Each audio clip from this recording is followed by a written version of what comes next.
ದಕ್ಷಿಣ ಕನ್ನಡ ಜಿಲ್ಲೆ ರೈತರಿಗೆ ಸಿಹಿ ಸುದ್ದಿ. ಬರೋಬ್ಬರಿ 13 ವರ್ಷಗಳ ಬಳಿಕ ರಬ್ಬರ್ ಬೆಲೆ ಏರಿಕೆ. ಎಲ್ಲರಿಗೂ ಟೊಪ್ಪಿ ಕನ್ನಡ ಟಿವಿ ಯೂಟ್ಯೂಬ್ ಚಾನಲ್ಗೆ ಸುಸ್ವಾಗತ ಅಂತ ಹೇಳ್ತೀವಿ.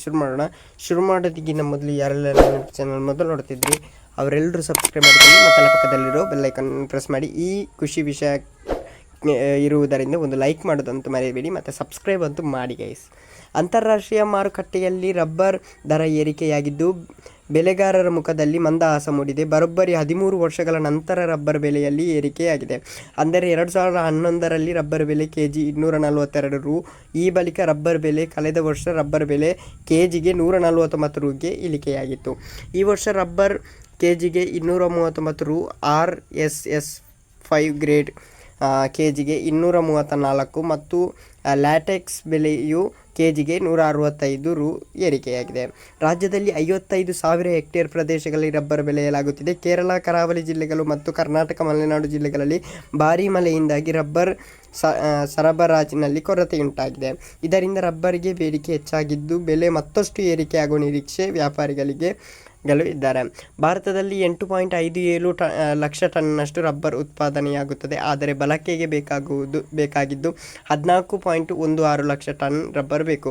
ಬರೋಬ್ಬರಿ 5.59 ಟನ್ನಷ್ಟು ಕೊರತೆ ಇದೆ. ಇದರಿಂದ ರಬ್ಬರ್ಗೆ ಭಾರೀ ಬೇಡಿಕೆ ಉಂಟಾಗಿದ್ದು ಕೈಗಾರಿಕೆಗಳಿಂದ ನೈಸರ್ಗಿಕ ರಬ್ಬರ್ಗೆ ಬೇಡಿಕೆ ಹೆಚ್ಚಿದೆ. ಇದರಿಂದ ಬೆಲೆ ಹೆಚ್ಚಾಗುತ್ತದೆ ಎಂದು ರಬ್ಬರ್ ಮಂಡಳಿಯ ಕಾರ್ಯನಿರ್ವಾಹಕ ನಿರ್ದೇಶನ ಎಂ ವಸಂತ ಗೇಸನ್ ತಿಳಿಸಿದ್ದಾರೆ.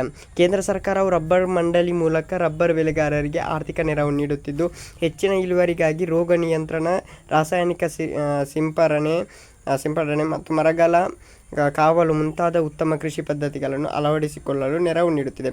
ಕರ್ನಾಟಕದಲ್ಲಿ ರಬ್ಬರ್ ಉತ್ಪಾದನೆಯು 2019-20ರಲ್ಲಿ 41,550 ಟನ್ಗಳಿಂದ 2023-24ರಲ್ಲಿ 52,000 ಟನ್ಗಳಿಗೆ ಏರಿಕೆಯಾಗಿದೆ ಎಂದು ಕೇಂದ್ರ ವಾಣಿಜ್ಯ ಮತ್ತು ಕೈಗಾರಿಕಾ ರಾಜ್ಯ ಸಚಿವ ಜಿತಿನ್ ಪ್ರಸಾದ್ ಇತ್ತೀಚೆಗೆ ರಾಜ್ಯಸಭೆಯಲ್ಲಿ ತಿಳಿಸಿದ್ದಾರೆ. ಗೈಸ್, ಇದೊಂದು ಖುಷಿಯ ವಿಷಯ ಅಂತಲೇ ಹೇಳ್ಬೋದು. ಬೇಗ ಲೈಕ್ ಮಾಡ್ಕೊಳ್ಳಿ, ಬೇಗ ಸಬ್ಸ್ಕ್ರೈಬ್ ಮಾಡ್ಕೊಳ್ಳಿ. ಸಬ್ಸ್ಕ್ರೈಬ್ ಮಾಡಿ ಆದಮೇಲೆ ಪಕ್ಕದಲ್ಲಿರೋ ಬೆಲ್ ಐಕಾನನ್ನು ಪ್ರೆಸ್ ಮಾಡಿ. ನಿಮಗೆ ಈ ಥರದ ವಿಡಿಯೋ ನಿಮಗೆ ಬರ್ತಾನೆ ಇರ್ತದೆ ಗೈಸ್. ಓಕೆ, ಮುಂದಿನ ವಿಡಿಯೋದಲ್ಲಿ ಸಿಗೋಣ. Love you so much.